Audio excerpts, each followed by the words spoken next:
பன்னீர்செல்வம் தலைமையில் சசிகலா, டிடிவி தினகரன், செங்கோட்டையன் ஒட்டுமொத்த கட்சியை மீட்டெடுப்பதற்கு புதிய அணியை உருவாக்கியுள்ளார் பன்னீர்செல்வம் அவர்கள் என்ற தகவல் தற்பொழுது சற்று முன் கிடைக்கப்பெற்ற செய்தியாக பார்க்க முடிகிறது.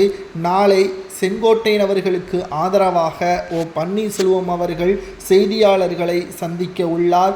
நேற்று செங்கோட்டையன் அவர்களது பதவி பறிக்கப்பட்டதை தொடர்ந்து இரவு முழுவதும் தூக்கமில்லை. எனது தனிப்பட்ட காரணத்திற்காகவோ தனக்கு பதவி கிடைக்க வேண்டும் என்பதற்காகவோ எடப்பாடியிடம் நான் சண்டை போடவில்லை.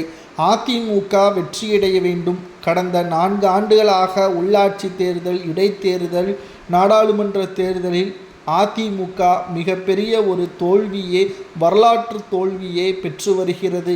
2026 சட்டசபை தேர்தல் என்பது அரசியல் களத்தில் முக்கியமாக கவனிக்கப்படக்கூடிய இந்த தேர்தலில் அதிமுக வெற்றியடைந்தால் மட்டும்தான் திமுகவின் ஊழலும் பிற கட்சிகளுக்கு அதிமுகவின் மீது இருக்கக்கூடிய மரியாதையும் மக்களின் வளர்ச்சியும் அதிகரிக்கும். இல்லை என்றால் அதிமுக தோல்வியடைந்து விட்டால் அதிமுகவின் தடம் இடம் தெரியாமல் மாறிவிடும் என்று செங்கோட்டையன் அவர்கள் தெரிவித்துள்ளார். மேலும் அதிமுகவில் தன்னை நீக்கப்பட்டது மிகப்பெரிய மனவேதனை இருப்பதாகவும், ஆனாலும் கூட இதற்காக மன்னிப்பு நான் கேட்க மாட்டேன், என்னை மீண்டும் அதிமுகவில் சேர்த்துக்கொள்ளுங்கள் என்று எடப்பாடியிடம் கடிதங்களை கொடுக்க மாட்டேன்.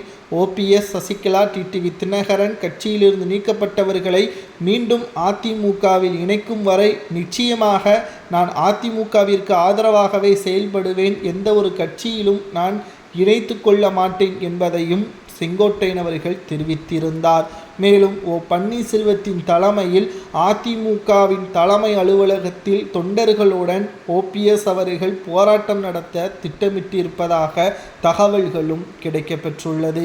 2026 சட்டசபை தேர்தல் என்பது அதிமுகவிற்கு வெற்றி பெற வேண்டும் என்பதற்காக மட்டும்தான் செங்கோட்டையன் அவர்கள் ஓபிஎஸ்ஸையும் சசிகலாவையும் டிடிவி தினகரனையும் அதிமுகவில் இணைக்க வேண்டும் என்று கூறியுள்ளாரே தவிர தனது தனிப்பட்ட பதவியை மீண்டும் பெறுவதற்கோ அல்லது உயர் பதவியை அடைவதற்கோ நான் எடப்பாடியிடமோ மக்களிடமோ தெரிவிக்கவில்லை என்று செங்கோட்டையன் அவர்கள் கூறுவது சரியா என்பதை அதிமுகவின் உண்மையான தொண்டர்கள் கமெண்ட் வாயிலாக கூறுங்கள். அதிமுகவின் தலைமை அலுவலகத்தில் ஓபிஎஸ் தலைமையில் நடத்தப்படக்கூடிய போராட்டத்தில் உங்களது பங்களிப்பு இருக்குமா என்பதை அதிமுகவின் தொண்டர்கள் கமெண்ட் வாயிலாக கூறுங்கள்.